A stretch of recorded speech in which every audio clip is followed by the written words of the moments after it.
से चला हूं, मेरी मंजिल पे नजर है, आंखों ने कभी मील के पत्थर नहीं देखे। साथियों, मैं आ रहा था तो मैं मालेगांव के बारे में लगा देखने गूगल पे, तो ये गिरना नदी के किनारे मुंबई आगरा रोड पे बसा हुआ मालेगांव, जिसका जब सेंसस 2011 में हुआ था तो अंदाजन उसकी जो है अभी अंदाजन उसकी आबादी 8,17,000 के करीब है, बराबर है 8,17,000। और मुझे बहुत खुशी हुई इस बात को देख करके कि आज जो है पूरे महाराष्ट्र में लिटरेसी यानी पढ़ाई लिखाई में 87.1% मालेगांव के लोग हैं। तालियां बजाकर स्वागत कीजिए। लिटरेसी में मालेगांव के पढ़े लिखे लोग 87.1% मर्द लोग हैं, जो महाराष्ट्र की एवरेज से सबसे ज्यादा है। और इसमें मर्दों में 93.3, और सबसे अच्छी बात है कि फीमेल लेडीज हमारी पढ़ी लिखी 89.81% लिटरेसी का औरतें भी आती हैं। आप सोचिए, कहते हैं मुसलमान पढ़ता नहीं, कॉलेजेस नहीं खोले जा रहे हैं, कोई सहूलत नहीं दी जा रही, उसके बाद भी मैं बहुत दिल की गहराइयों से मुबारकबाद देता हूं। इस सिचुएशन में भी मालेगांव पढ़ाई में सबसे आगे है। हम याद दिलाना चाहते हैं कि हिंदुस्तान में जिन्होंने तालीम की शुरुआत की थी, औरतों की तालीम,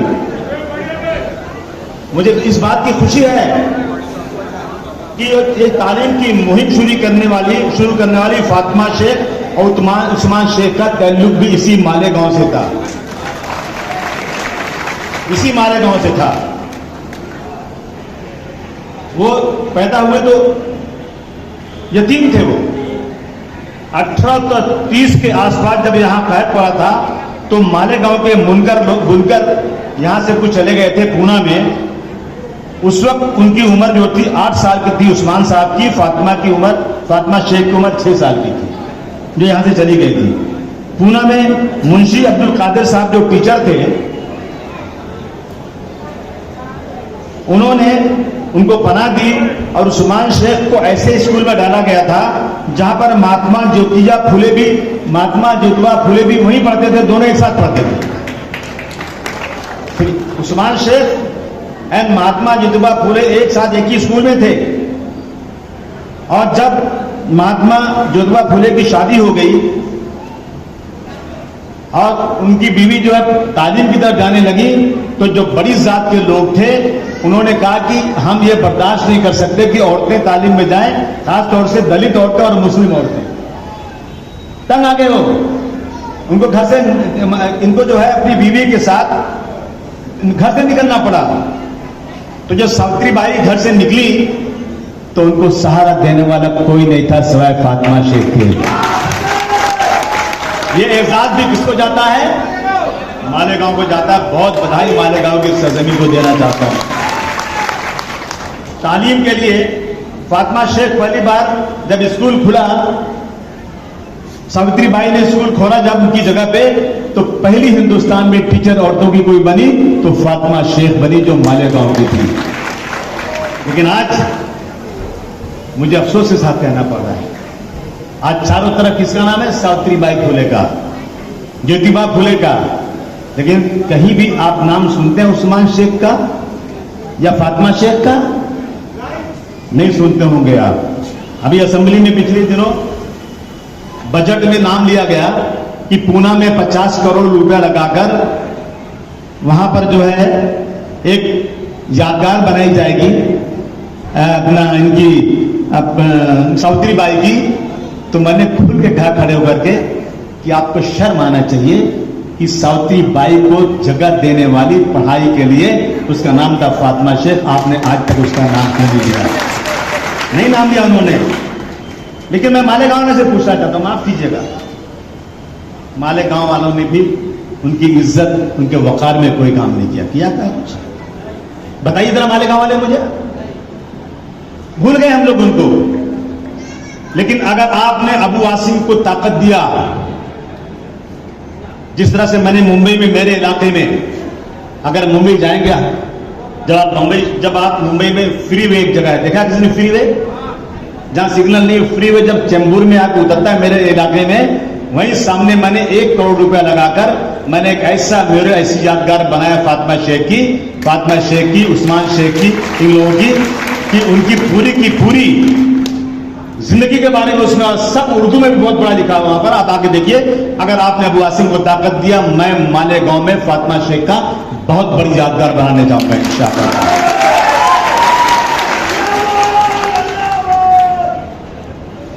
दोस्तों,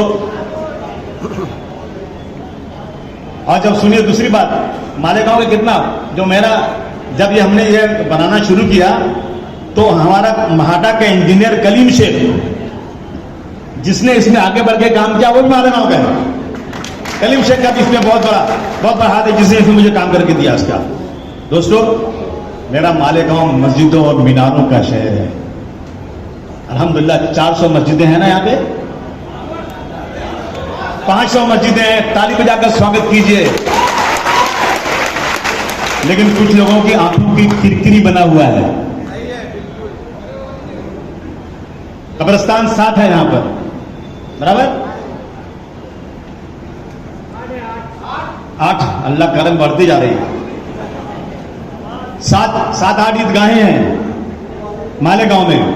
मैं समझता हूं पूरे महाराष्ट्र में अगर मुसलमान सबसे ज्यादा कहीं है और बहुत अच्छे पढ़े लिखे हैं, हर गली में 2-4 शायर हैं, उर्दू जानने वाले हैं, तो स्वयं मालेगांव की कोई जगह नहीं है।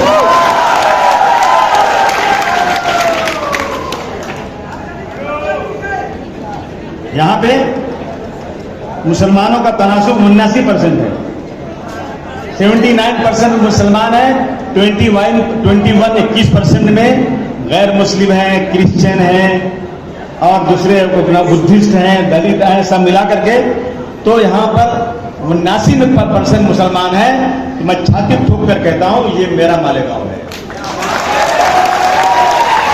ये मेरा मालेगांव है। बुनकरों का शहर है, दिन रात बुनकर मेहनत करता है।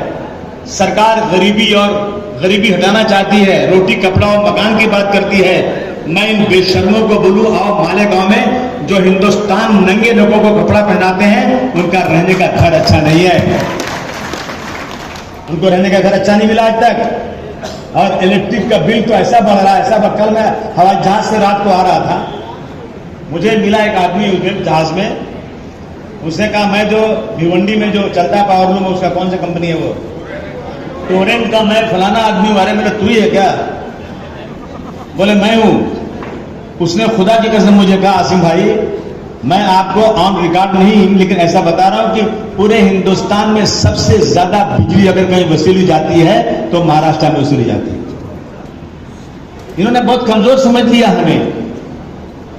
ये जहां जहां मुस्लिम इलाका है वहां ऐसी कंपनीज को ठेका दिया गया है जो कंपनीज मारवाड़ियों की तरह से पैसा वसूल के गवर्नमेंट को दें। सरकार का काम व्यापार करना नहीं है, सरकार बिजनेस के लिए नहीं बनाई जाती है। सरकार बनाई जाती है किस तरह से जनता को आराम दिया जाए। जनता अगर परेशान है तो सब्सिडी के जरिए किसी तरह से भी जनता को आराम पहुंचाया जाए, उसको रोजी रोटी का बंदोबस्त किया जाए। दोस्तों, मैं आपको अहद करता हूं, आज आपने मुझे आजमाया है कि नहीं? आप जानते कि नहीं अबू आसिम को? नहीं, बोलिए।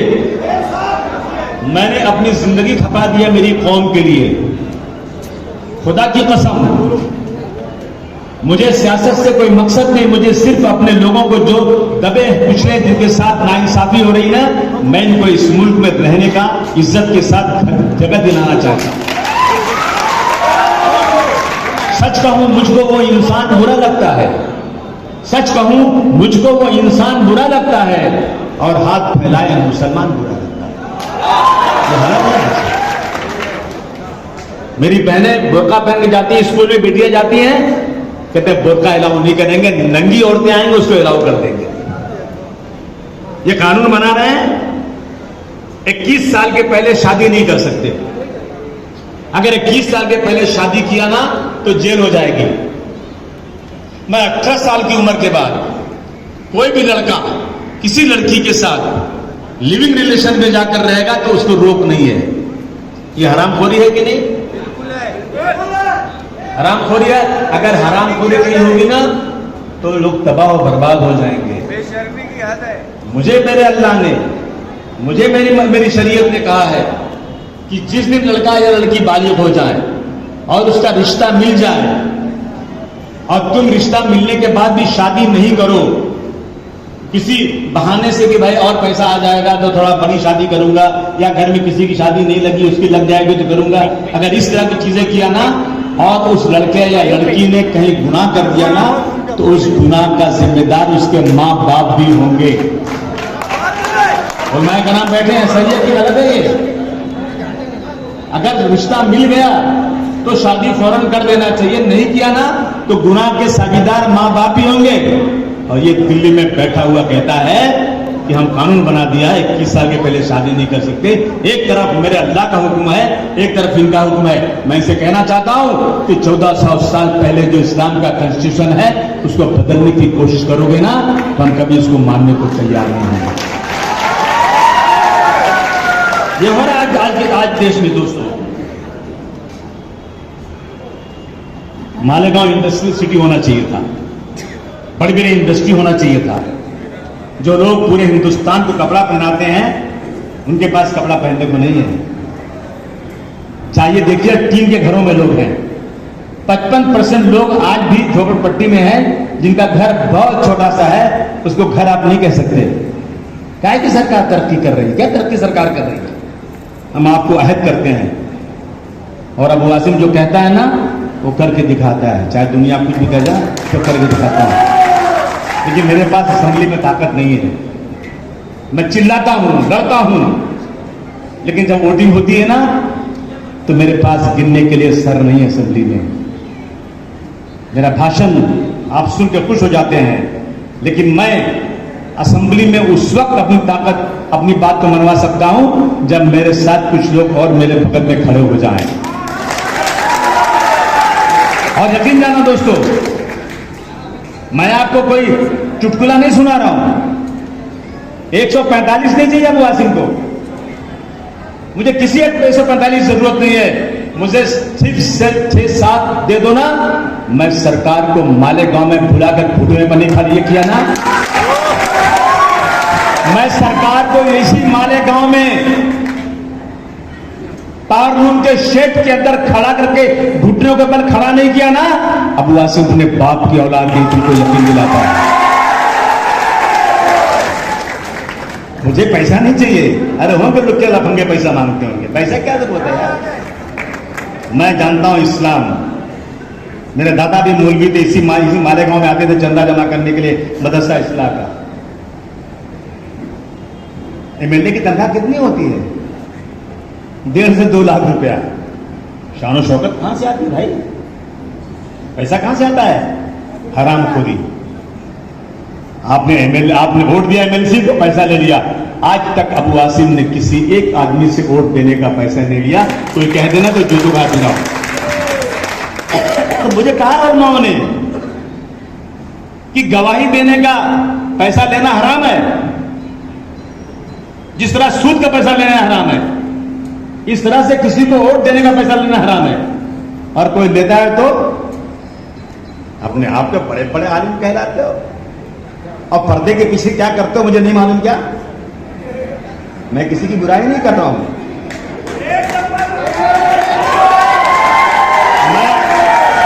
मैं पिछली बार अकेला एमएलए था।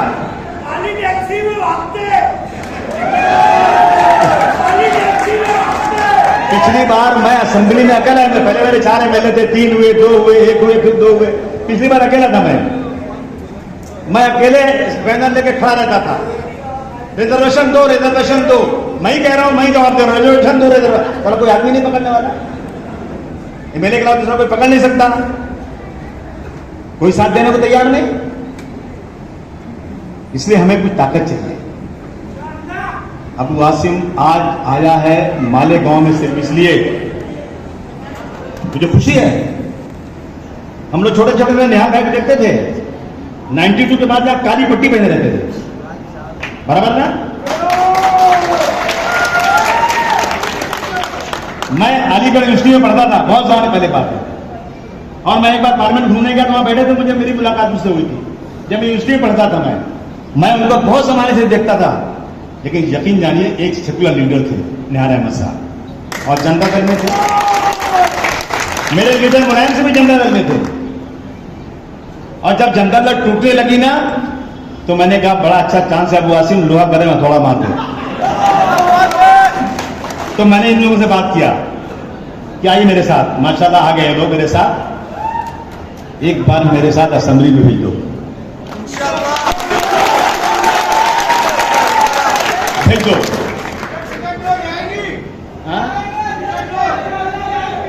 नहीं एक बोलो, नहीं सुन रहा हूं, टिकटवा दिया ना यार।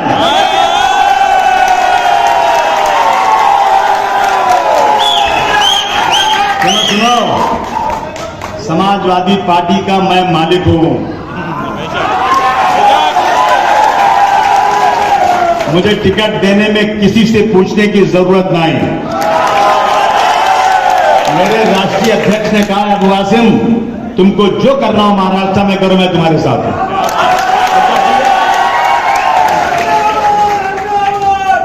ये वो पार्टी नहीं है,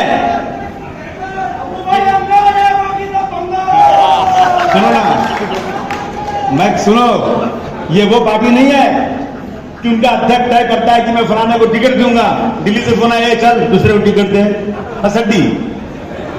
मेरे पास ये नहीं चलता भाई, अबू आसिम ने जो कुछ किया ना वो आखिरी बात है। दोस्तों मैं मालेगांव की बात कर रहा था, 1857 की गदर में 50,000 लोग काट दिए गए थे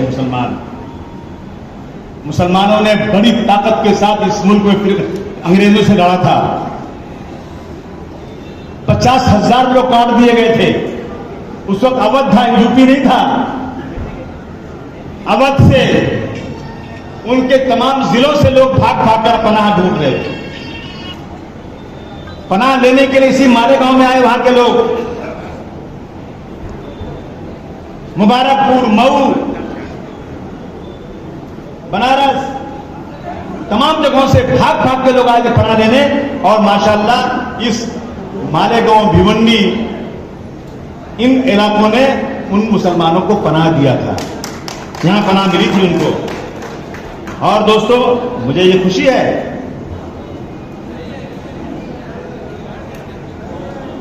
जो जुल्म के शिकार हुए थे लोग, यहां पे आगरा रोड पर जो बस्तियां हैं, बुरहानपुर, मालेगांव, भिवंडी, मदनपुरा तक के लोग आए, और ये इनकलाबी खानदान के लोग बुनकरों के काफिले में यहां आकर बुनकर का काम शुरू किया, यहां आबाद हुए। और मगर आने के बाद इनकी जज्बे जिहाद कम नहीं हुआ, भाग भाग के वहां यहां आए। लेकिन जब गांधी जी और अली ब्रदर्स ने आजादी की लड़ाई में बंबई में खिलाफत तहरीक शुरू की, खिलाफत हाउस के अंदर, तो यही वो लोग जो बेचारे बेजारों मददगार भागकर बाहर से आए थे ना, ये लोग बंबई गए। क्या जिगरा था उनका। इसी मालेगांव के लोग बंबई गए और जाकर वहां पर उन्होंने खिलाफत तहरीक को अपनाया, और मालेगांव में आकर के हर नौजवान के अंदर खिलाफत तहरीक की एक जो है पूरी हवा फैल गई मालेगांव में आने के बाद। कुछ मालेगांव के उलमाए कराम, कुछ मुजाहिदीन आजादी, इनके साथ बहुत ज्यादा यहां जुल्म हुआ था। मैं देख रहा था कि यहां पर अंग्रेज की पुलिस की टक्कर हुई। 1922 में यहां 7 मुजाहिदे आजादी को फांसी हुई थी, 7 मुजाहिदे आजादी को फांसी हुई थी। और उसमें अंग्रेज की पुलिस भास्कर राव की गोली का निशाना बने थे अब्दुल कादिर मुजावर मियां मालेगांव के, मोहम्मद मासूम और मोहम्मद बशीर। इसके बाद जब लोगों को अंग्रेजों ने फांसी की सजा दी तो सैयद सलमान शाह, मुंशी मोहम्मद शाबान, अब्दुल गफूर, मोहम्मद इसराइल, बुद्धू वल्द फरीदन, मोहम्मद हुसैन वल्द हाजी मोहम्मद, अब्दुल्ला वल्द खुदा बख्श, मौलाना मोहम्मद इसाक नक्शबंदी, हकीम अब्दुल मजीद एहसान, मालेगांव को शोहदाए कराम, यहाँ उनको शहीद किया गया। मैं आज आप अपनी तरफ से उनको खराज अकीदत पेश करता हूँ। ये जमीन मुजाहिदे आजादियों की जमीन है, ये भागे नहीं थे उनकी तरह, सावरकर की तरह से। इन्होंने लड़ाई लड़ी थी, लेकिन आज मुसलमानों के साथ इस मुल्क में क्या हो रहा है? जब हिंदुस्तान पाकिस्तान का बंटवारा हुआ तो हमारे पुरखे, हमारे बाप दादा गठरियां बनाकर पाकिस्तान की तरफ रवा दवा कहा था मोहम्मद अली जिन्ना ने कि आ जाओ तुम्हारे लिए हमने पाकिस्तान बना दिया है। एक मुस्लिम कंट्री बना, एक हिंदू कंट्री बना। मुझे अफसोस के साथ कहना पड़ता है कि 1947 के पहले हिंदू और मुसलमान कंधे से कंधा मिलाकर लड़ाई लड़ रहे थे आजादी की, लेकिन अंग्रेजों ने एक ऐसी चाल चली कि हिंदुस्तान पाकिस्तान के 2 टुकड़े कर दिए। और अब्दुल कलाम आजाद साहब ने कहा था कि मेरी लाश पर पाकिस्तान बनेगा। किसने पाकिस्तान बनाया? मुसलमानों ने नहीं बनाया। जानबूझकर उन्होंने हिंदुस्तान के टुकड़े किए। और जब मुसलमान जाने लगा तो मौलाना आजाद ने दिल्ली की मस्जिद की जामा मस्जिद से कहा पुकार पुकार के, मुसलमानों मत जाओ, चले जाओगे तो तुम्हारी लाखों मस्जिदें वीरान हो जाएंगी, कोई वहां पर अजान देने वाला, नमाज पढ़ने वाला नहीं होगा, तुम्हारी कब्रिस्तान पर कोई फातिहा पढ़ने वाला नहीं होगा। क्या मुसलमानों तुम्हें याद नहीं, तुमने इसी यही गंगा नदी में तुमने यही वजू कर नमाज पढ़ा है? तुम्हें मैं खुदा का वास्ता देता हूं, रसूल का वास्ता देता हूं, रुक जाओ, यहां पर तुम्हें इंसाफ मिलेगा। हम मदद नहीं करती, आपको इंसाफ देंगे। रुक गए थे हम लोग, नहीं गए थे हमारे बाप दादा पाकिस्तान। जितने पाकिस्तान के उससे ज्यादा हिंदुस्तान में रहकर पाकिस्तान मुर्दाबाद, हिंदुस्तान जिंदाबाद का नारा लगाए। जब भी फौज की जरूरत पड़ी, हमारी नौकरियां हमको कम मिलती हैं, लेकिन जब भी हिंदुस्तान पाकिस्तान या कहीं से भी कोई जंग हुई है तो मुसलमानों की जितनी भर्ती हुई ना, उससे बहुत ज्यादा एरिया में मुसलमानों ने कुर्बानी देकर हिंदुस्तान का झंडा फहराया है। लेकिन आज क्या हो रहा है दोस्तों मुल्क के अंदर? बाबरी मस्जिद का फैसला हो गया, जज साहब कहते हैं कि वहां पर मंदिर तोड़कर मस्जिद बनी, इसका कोई प्रूफ ही नहीं। मंदिर तोड़ के मस्जिद नहीं बनी है जो चिल्लाया जा रहा है। बहुत दिन तक उसकी इंक्वायरी हुई। जज साहब कहते हैं कि 1949 की रात में मस्जिद में जो मूर्ति रखी गई थी ना, वो गुंडागर्दी थी, क्रिमिनल एक्टिविटी थी। हमने तालियां बजाई, वाह माशाल्लाह, ये जज साहब बहुत अच्छा आदमी है, ये कह रहा है कि क्रिमिनल एक्टिविटी थी, जरूर सजा देगा उनको। एक कलेक्टर नायब, उसने मूर्तियां जैसे रखी गई ना, मस्जिद को बंद कर दिया और नमाज रोक दी गई। 6 दिसंबर 1992 को आपने देखा कि नहीं देखा? मस्जिद में इस्तेमाल की गई, देखा था कि नहीं देखा था? बोलिए ना, टेलीविजन पर आया था कि नहीं आया था? हाथों में बेलचा लेकर तोड़ रहे थे कि नहीं तोड़ रहे थे? कोर्ट में मुकदमा गया। जज साहब कहते हैं हमें पता ही नहीं चला कौन तोड़ा, सबको मालूम, हमको नहीं मालूम। और जज साहब कहते हैं कि मैं फैसला देता हूं कि यहां मंदिर बने, इसलिए कि देश की मेजॉरिटी चाहती है कि मंदिर बने। मुसलमान भाइयों, हम मेजॉरिटी में नहीं, माइनॉरिटी में हैं। हम माइनॉरिटी में, मेजॉरिटी में नहीं है। और माइनॉरिटी में रह के भी हम लोग ना शेख, पठान, देवबंदी, बरेलवी, शिया, सुन्नी में बन गए हम लोग। हमारी हैसियत कम हो गई। मैं उलमाए कराम से बार बार हाथ जोड़कर कहता हूं, खुदा के वास्ते 50 मीटिंग में चिल्ला चिल्ला कर कह चुका हूं, खुदा के वास्ते अपने मसलक पर चलो, जितने अपने मसलक की तारीफ करना खूब करो, लेकिन दूसरे मसलक को गाली मत दो। इससे इंतशार पैदा होता है, कौम बढ़ जाती है। एक तो तादाद कम, दूसरे इंतशार। मुंतशिर हो तो मरो शोर मचाते क्यों? तो मैं कह रहा था मस्जिद वहां मंदिर बन गई। अब एक और फैसला हो रहा है अभी, वक्फ की जमीन किसने किया था वहां पर फैसला? नायब कलेक्टर ने 1949 की रात में। और अभी सरकार कहती है कि 12 मेंबर हैं वक्फ बोर्ड के और एक जो है सीईओ है। अब 12 मेंबर में हम अपने मेंबर घुसाएंगे, मेजॉरिटी उनकी हो जाएगी। सीईओ कहता था कलेक्टर से जाओ, मालेगांव में जगह ये है ना, किसी ने कब्जा कर लिया है, ये वक्फ की जमीन से खाली करवाना है। अब सीईओ नहीं कहेगा, अब कलेक्टर कहेगा। कलेक्टर किसका आदमी है? सरकार का माफ करना गुना मानेंगे लोग, लेकिन तलवे चाट कर अपनी पोस्टिंग करवाते हैं। मुझे अच्छी जगह दे दो। ये कलेक्टर लोग जो होते हैं ना, बुरा मत मानना, सच्चाई बोलना, कोई होगा करता तो शायद उसको बुरा लगेगा, लेकिन जब कोई मिनिस्टर फोन करता है ना, बंद कमरे में सर सर सर ये सब ये सब ये सब ये सब खड़े हो जाते हैं। वो किसकी बात सुनेंगे? कलेक्टर फैसला करेगा कि ये जमीन जो है ना, ये वक्त की नहीं, ये फलाने आदमी का घर था। कलेक्टर किससे कहेगा? जो वक्फ बोर्ड का सीईओ कहता था कलेक्टर से। 36 कलेक्टर महाराष्ट्र के सीईओ के अंडर में थे। बात सुनो जरा, 36 कलेक्टर महाराष्ट्र के सीईओ के अंडर में थे। अब जो है ना 36 कलेक्टर के अंडर में सीईओ आ जाएगा। फैसला लिखे कलेक्टर स्टैंप मानेंगे, रबर स्टैंप कौन रहेगा? सीईओ। मैं गया था अहमदनगर में गया मैं ना, एक मस्जिद है वहां पे, उसके गुंबद भी है, सब कुछ है। अंदर देखा तो पुलिस बैठी है। बोले पुलिस क्या कर रही? बोले पुलिस स्टेशन है। मेरी मस्जिद में पुलिस स्टेशन है, आगे म्युनिसिपैलिटी का ऑफिस है, आगे हमारी मस्जिदों में ऑफिस चल रहा है सरकार का। हमारे पुरखों ने अपनी जमीनों को अपने मस्जिदों के लिए, दरगाहों के लिए, स्कूलों के लिए, यतीम खानों के लिए दे दिया कि मेरे मरने के बाद मुझे इसका सवाब मिलता रहेगा। इन जमीनों का आज जो है बंदर बाट हो गई है। मगर मुझे खुशी है एक बात की, मैं अखिलेश जी को, राहुल जी को, दोनों को बधाई देना चाहता हूं। मैडम को बधाई देना चाहता हूं जो बैठी है वहां पे बंगाल में। वाह, आपने एक घमंडी का जो है ना घमंड तोड़ दिया। 10 साल में कोई बिल वापस नहीं गया था, जो चाहो पास करा लो, लेकिन वार इंडिया अलायंस, वार जनता आज माशाअल्लाह किसको वोट दिया?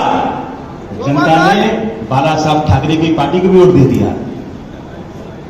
किसको हराना था? घमंड को तोड़ना था। 400 पार अगर हो गया तो क्या होता? ये हमारी जो जमीन है, जो आज हिंदुस्तान में फौज की जमीन सबसे ज्यादा है, उसके बाद रेलवे की जमीन है, उसके बाद इस दबी हुई कौम की जमीन है 9 लाख एकड़। ये माफियाओं की नीयत उस जमीन पर पड़ गई है। लेकिन मैं बधाई देना चाहता हूं इंडिया अलायंस की, माशाअल्लाह समाजवादी की 5 सीटें थी, 37 सीटें हो गई और बिल वापस हो गया। और इंशाअल्लाह बिल कभी पास नहीं होगा। वादा करते हैं बिल पास नहीं होने देने जाके लड़ेंगे इसके लिए हम लोग। अखिलेश यादव का वादा है कि मैं कुछ भी करूंगा लेकिन बिल पास नहीं होने दूंगा। हमें यही करना है।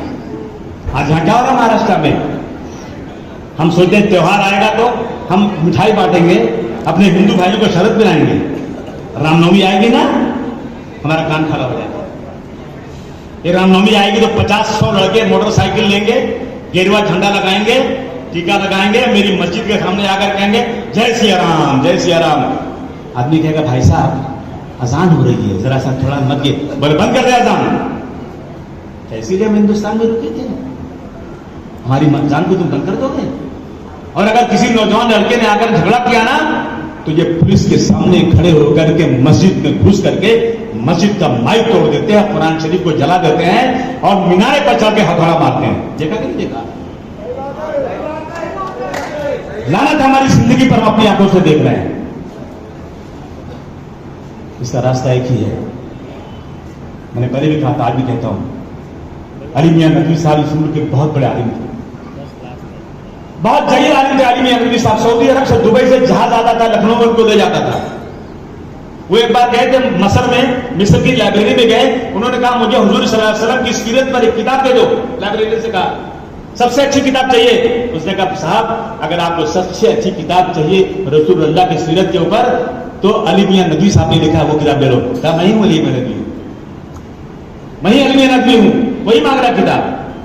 कितना बड़ा कैरेक्टर था। उन्होंने कहा है कि अगर हिंदुस्तान का पूरा मुसलमान 100% मुसलमान जो है ना अपना नमाजी बन जाए, बाजमात नमाजी बन जाए। नमाज सबसे बेहतर बात जमात की होती है। हिंदुस्तान का 100% मुसलमान जमात से नमाजी बन जाए, हिंदुस्तान का पूरा मुसलमान तहज्जुद गुजार बन जाए, फिर भी अगर उसके अंदर सियासी सूझबूझ नहीं आई, सियासी बसीरत नहीं आई तो सुन लो हिंदुस्तान के मुसलमानों, इस मुल्क में ऐसा वक्त भी आ सकता है कि तुम 5 वक्त की नमाज में तुम्हें मौसम नहीं मिली। किसने कहा? इसे अली नबी साहब ने कहा। उसको भूल जाए क्या? इसलिए मैं आया हमारे गांव के लोगों, 1995 से लड़ रहा हूं। रात को 2 बजे पहुंचा हूं, सुबह 7 बजे निकल गया हूं। घर में रोज झगड़ा, घर में रहते नहीं। घर देखोगे, कौन देखो, मिलत देखो, क्या देखो, क्या देखो? पैर सूझ जाते हैं, वक्त नहीं मिलता। लेकिन एक जुनून सवार है कि मैं इस मुल्क में किराएदार नहीं हूं, मैं मालिक हूं। इस मुल्क का मालिक हूं मैं इस मुल्क में रहूंगा। तो जिस तरह हजरत टीपू सुल्तान ने कहा था 1000 दिन किधर की जिंदगी से बेहतर 1 दिन शेर की जिंदगी है। बहुत तकलीफ दे रहे हैं मुझे, मैं माइक पर नहीं बोलना चाहता हूं, लेकिन मर जाऊंगा, मिट जाऊंगा, लेकिन मैं इस सच्चाई के रास्ते को छोड़ूंगा नहीं, चाहे कुछ भी हो जाए तो क्या। हमारे गांव के लोगों, ये मेरा इलाका है। रोज यहां पर मैं आपके पास आया हूं, दास्तान ने क्या क्या सुनाऊं आपको। एक आफ्ताब पूना वाला था, उसने कोई लड़की को काट डाला। ये फिरका परस्तों ने उसी मुल्क में चारों तरफ मुसलमानों के खिलाफ जो है ना प्रोटेस्ट शुरू कर दिया। सकल हिंदू समाज क्या होता है? पूरे हिंदू लोग की तरफ से क्यों मोर्चा निकल रहा है? अरे मुसलमान ने लड़की को काट डाला और उसको फ्रीज में डाल डाला। अब बाद में मालूम पड़ा कि ये मुसलमान नहीं, ये पारसी है। उसके बाद 10 केस ऐसे आए जो हिंदुओं ने लड़कियों को काटा, फ्रीज में काट के रख दिया, वो कोई टीवी दिखाता नहीं। अभी मैं गया था यहां अपना विकासगढ़, मुझे वीडियो दिखाया लोगों ने। एक औरत 10 दिन से कह रही है चिल्ला चिल्ला कर, चलो विकासगढ़ दरगाह पे जाएंगे। जिस तरह से हम अयोध्या में गए थे, अयोध्या में बाबर की छाती पर चढ़ करके हमने गेरुआ झंडा लगा दिया था, उसी तरह से जाएंगे और विकासगढ़ में झंडा लगाएंगे, गेरुआ झंडा लगाएंगे। सरकार कुछ नहीं कर रही। 13 तारीख को 14 तारीख को जाना था, तारीख थी 13 की रात में मुख्यमंत्री वहां गए। मैं पूछूं मुख्यमंत्री क्यों गए थे वहां पे आप? मुझे नहीं मालूम क्यों गए थे, लेकिन उसी शहर में गए जहां ये हुआ। 14 तारीख को कई हजार लोग जमा हो गए दरगाह के नीचे। पुलिस ने कहा 144 लगा दिया, नहीं जा सकते। उसके पहले नहीं लगाया, 10 दिन तक चिल्ला रही औरत, तो आपने नहीं लगाया। और उसके बाद जब वहां 3-4 हजार लोग जमा हो गए, उन्होंने कहा नहीं हम जाएंगे ऊपर। पुलिस की मौजूदगी में चले गए और जाकर नंगा नाच नाचा। वहां से उतरने के बाद जाकर आपने देखा होगा फोटो, मस्जिद में घुसकर मस्जिद को तोड़ा। मैं गया था तो फर्श पूरी काली हो गई थी, तो लोग कुरान शरीफ नहीं चलाया। क्या केस बना उनके ऊपर? जमानत भी हो गई। और त्रिपुरा में कुरान शरीफ जलाया, मुसलमानों के साथ जाती हुई, तो मालेगांव को नौजवान ने उसकी मुखालफत किया तो 11 महीने जेल में रहे। सही है कि गलत है? 11 महीने जेल में रहे। और मैंने सुन लिया अनवर साहब, मैं यहां के लोगों को लेकर गया उनके पास, होम मिनिस्टर के पास, सारी दास्तान सुनाई। जो दरियाई घोड़ा होता है ना, करता रहता है, ऐसे मिनिस्टर सुनता ना, कुछ नहीं किया उसने। और हमारे गांव के सभी लोग चले गए दूसरी पार्टी में, उनके होम मिनिस्टर ने कुछ नहीं किया। ये तुम्हारी हैसियत है इस के अंदर, ये तुम्हारी हैसियत है। बस सियासी पार्टी को पीछे भागते रहो, चाहे कुछ मिले ना मिले। 11 महीने लड़के अंदर रहे और हम कुछ करते हैं, पत्थर लगाते हैं तो 307। वो जो चाहे कर ले, उनको 153 है 3 दिन में बाहर। कानून नाम की कोई चीज बची नहीं। मैं हाउस के अंदर खुल के बात करता हूं। क्या है कानून देश में? आप मुसलमानों के लिए कानून? 7 लाख करोड़ का बजट है हिंदुस्तान का, महाराष्ट्र का। हम 20% है महाराष्ट्र में। मैं 12% मुसलमान है, 8% जो है ना दूसरी अकलियत के लोग हैं। कितना आपको बजट दिया? 900 करोड़, अपना 900 करोड़। अगर आप अभी हिसाब लगाएंगे 7 लाख करोड़ का, तो 20% हमको मिलना चाहिए। हमें ऊंट के मुंह में जीरे के बराबरी पैसा नहीं मिलता, और जो अनाउंस होता है ना उसका आधा पैसा वापस चला जाता है, नहीं मिलता हमको। कब्रिस्तान की जमीन के लिए मेहनत करनी पड़ती है, दर दर ठोकने खानी पड़ती है। उस दिन अजीत पवार साहब ने कहा कि मैं माइनॉरिटी के साथ में जुल्म नहीं होने दूंगा, मैंने तालियां बजाई। अरे वाह वाह, ये कहां से निकला है नौजवान? कह रहा कि मैं मुसलमानों के साथ कोई जुल्म नहीं होने दूंगा। मैंने लिखा कि सर आपका बहुत बहुत आभार, आपने ऐसी बात किया। प्लीज जरा सा जो ये अपना पूसे गांव में एक नौजवान को मार दिया गया, जिसकी बीवी प्रेग्नेंट थी, मस्जिद में घुस के मार दिया बेकसूर, उसको मुआवजा दीजिए, और जिसने मारा जेल भेज दीजिए। आज तक जवाब नहीं है, ज़बानी बात है। कब तक चिल्लाते रहेंगे? अपने पैदा किए सूरज की दुआएं मांगो, अपने पैदा किए सूरज की दुआएं मांगो। भीख मांगी हुई किरणों का भरोसा क्या है? मैं आपसे कहना चाहता हूं, आप मुझे खुल के बताओ। कहता है मेरी कमजोरियों पर जब कोई तनकीद करता है, मेरी कमजोरियों पर जब कोई तनकीद करता है, वो दुश्मन क्यों न हो, उससे मोहब्बत और बढ़ती है। तुमको अल्लाह की कसम है, खुदा का वास्ता है, तुम सबको बताओ मैंने कौन सा गलत काम किया जब से राजनीति में आया हूं। मैंने तुम्हारी लड़ाई लड़ी के लिए, बताओ खड़े होकर के बताओ मैंने गलती कौन सी किया जिससे तुमको मेरे से नाराज किया है। मैं सुनना चाहता हूं, बताओ ना, कोई है गलती मेरी? मैं दर दर भीख मांग रहा हूं आपसे, किसके लिए? अपनी कौम को इंसाफ दिलाने के लिए, और किसी चीज के लिए नहीं।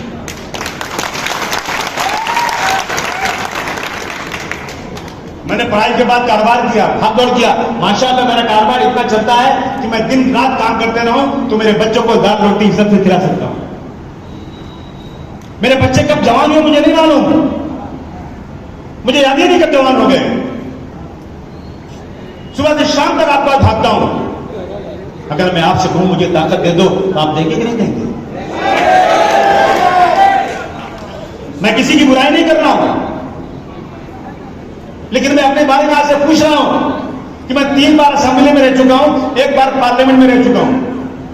मैंने कौन सा इश्यू है जिसको मैंने बात नहीं किया? लेकिन मैं कानून नहीं बनवा सकता क्योंकि मेरे पास सर नहीं है। और अब की बार बहुत अच्छा चांस है। अब की बात जो सर्वे आया है ना, सरकार 5-10 वोटों से आगे पीछे रहने वाली है। वही 5-10 मुझे दे दो, खुदा की कसम, चमत्कार नहीं किया ना तो तुम देना। मेरी लालच है, मुझे और कुछ लालच नहीं है। मैं मेरे इलाकों को अच्छा बनाना चाहता हूं। आप कह रहे हैं वहां ब्यूटिफिकेशन काम हो रहा है, सुंदरीकरण हो रहा है, तुम्हारे बाप का पैसा है। अगर मेरा गरीब भाई भी सामने खरीदता है, तेल खरीदता है, दूध खरीदता है, चप्पल खरीदता है, खाने की चीज खरीद, सब में टैक्स लगता है। वहां पर सुंदरीकरण होगा, यहां सड़क भी नहीं बनेगी। चाहते हो कि सड़क बने कि नहीं बने? आओ गोंडी में देखो, हालात में हाथ डाल के पैसे लेता हूं, बनवाता हूं गोंडी में। अब गोंडी की हालत मैंने सुधार दिया है। असेंबली में रोज लौटता हूं, लेकिन मैं यहां का एमएलए नहीं हूं। अगर यहां का एमएलए होता ना तो उनके बाप को यहां भी पैसा देना पड़ता।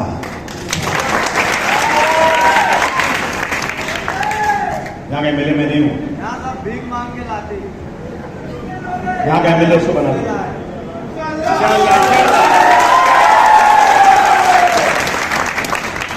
गलतियां होंगी, आपको नाराजगी कुछ लोग होगी। कुछ लोग मुझे मिले आज,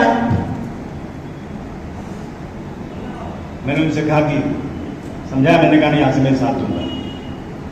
मैंने कहा सुनो, इससे मत बंटो, छोटी छोटी बातों मत बंटो, एक साथ रहो। एक हो जाए तो बन सकते हो खुर्शीद मुबीन, वरना बिखरे हुए तारों से क्या बात है।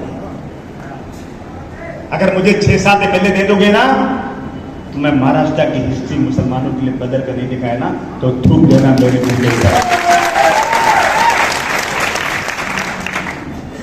पुलिस वाले हमारे लोगों के साथ मुकदमा, उनके साथ उनको सारा फैसिलिटी वाटर पिलाते हो।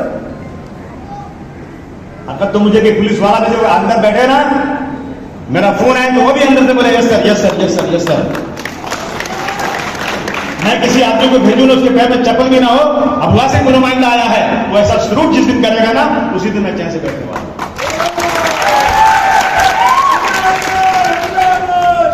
इसलिए आपसे गुजारिश करने आया मालेगांव के लोगों, मत भटको, मत सोचो कुछ ये यूपी वाला है, ये खानदासी है, ये कौन है, छोड़ दो ये सब बात।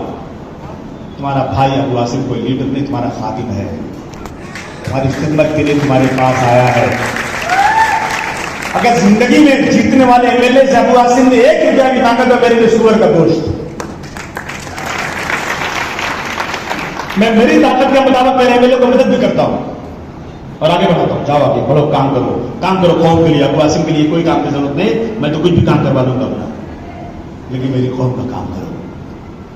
हमारे गांव में जान का प्राइस फिक्स करो, ये रोजाना सोने की तरह बढ़ता घटता रहता है, बंद करो इसको। हर महीने का जान का प्राइस फिक्स करो ताकि लूम के लोग अपने कपड़े को अच्छी तरह से बनाकर बेच सकें। सब्सिडी दो, और ये जो प्राइवेट कंपनी लाया मुस्लिम एरिया में ना, भगाओ इनको यहां से। अगर लाना है तो पूरे महाराष्ट्र में लाओ, यहां क्यों लाए खाली? यही सबसे कमजोर दिखते हैं आपको। कब होगी बात? जब मेरे पास 5-6 मिलने होंगे ना, और जब असेंबली में बहस होगी ना, तो इनके बाप को मेरी बात सुननी पड़ेगी। करोगे कि नहीं करोगे बोलो? देखो तुम लोग जज्बाती लोग हो। अबू आसिम आए, हाँ करेंगे, बाद में चले गए, भूल गए। याद रखेंगे। मुसलमान हो कि नहीं? पक्के मुसलमान हो कि नहीं? हमारे गांव में 400-500 मस्जिदें हैं यार, जबरदस्त जगह है ये। और यहाँ के मुसलमान माशाअल्लाह बहुत अच्छे हैं। वादा करना तो पूरा करना, और मर्द हो तो खड़े हो कहना अबू आसिम तुम जाओ यहाँ से, तुम्हारा काम नहीं करूंगा, मैं चला जाऊंगा, मैं चला जाऊंगा। नहीं करोगे तो मैं आपका मालिक नहीं हूं, मैं आपका खादिम हूं, मैं आपका खादिम हूं। आप बताइए कि आप वादा करके वादा खिलाफी तो नहीं करोगे? मुझे दोनों हाथ उठा के बताओ, आप क्या मेरे साथ दोगे नहीं दोगे? पक्का ना? मैंने अखिलेश जी से बोला, अखिलेश जी को बुला रहा था मैं यहां पर, आ जाओ। अखिलेश जी बोले अलायंस से तो आता हूं।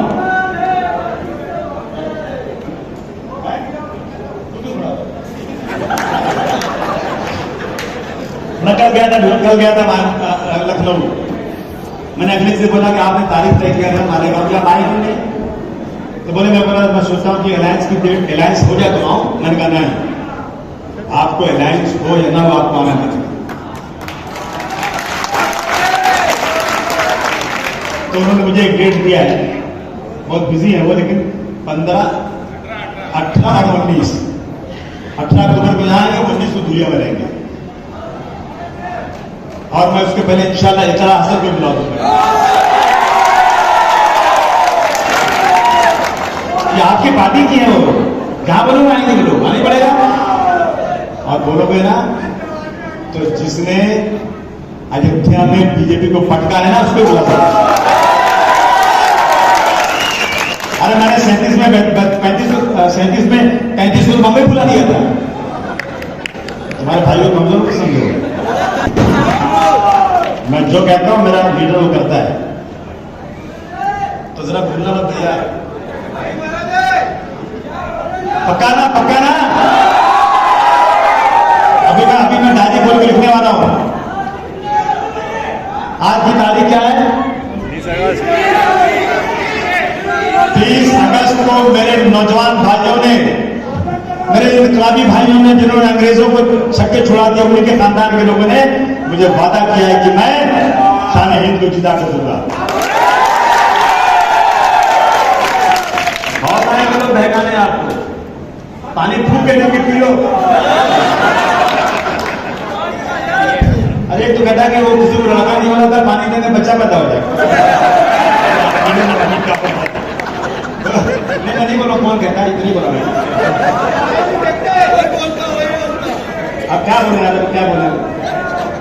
तो ये सब छोड़ दो, मर्द के साथ रहो, मर्द के साथ। मुझे उम्मीद नहीं कि पूरा है, पक्का भरोसा इंशाअल्लाह मैं कल रात को 2 बजे अखिलेश जी से बात किया और मैंने बोला सुनो, मैं मालेगांव अब की बार जीत कर नहीं दिखाया अखिलेश भाई तो आपको मुंह ही दिखाऊंगा। कह दिया है कि मालेगांव में जीत कर दिखाऊंगा। मैं कैसे जीतूंगा, ये लोग जीतेंगे ना, ये जिताएंगे। आज से कह दो, हमने तय कर दिया। अब कोई कुछ भी कहे, कोई कितनी भी नौटंकी करे, भैया हम नहीं सुनेंगे, हम आदिवासी के साथ ही रहेंगे। ठीक है?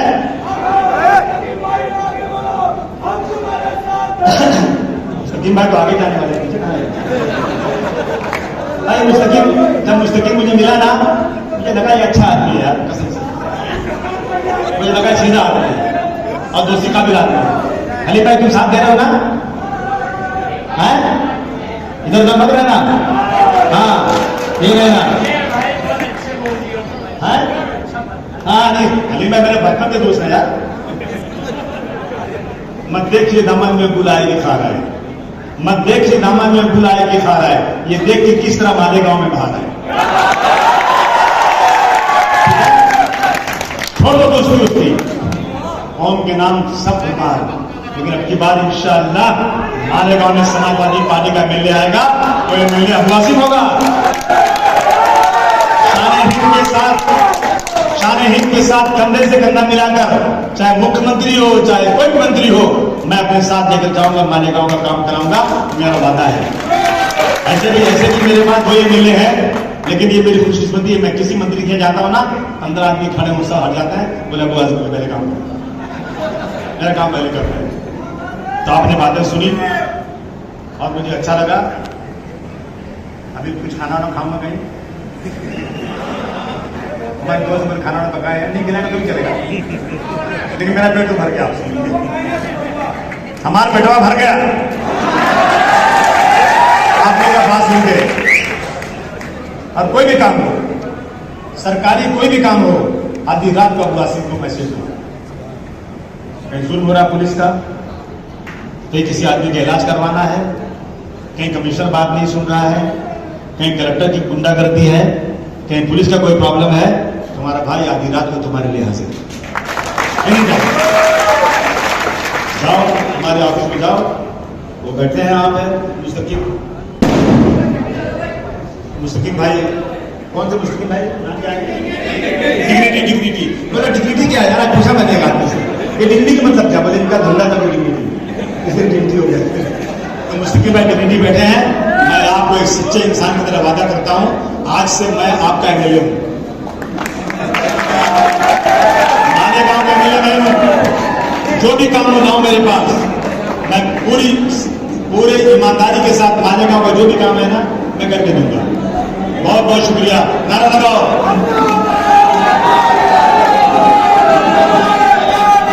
तो मसल वो है कि सारी रामायण हो गया, पर सीधा कौन थी? वो जीत का हाथ फैलाओ,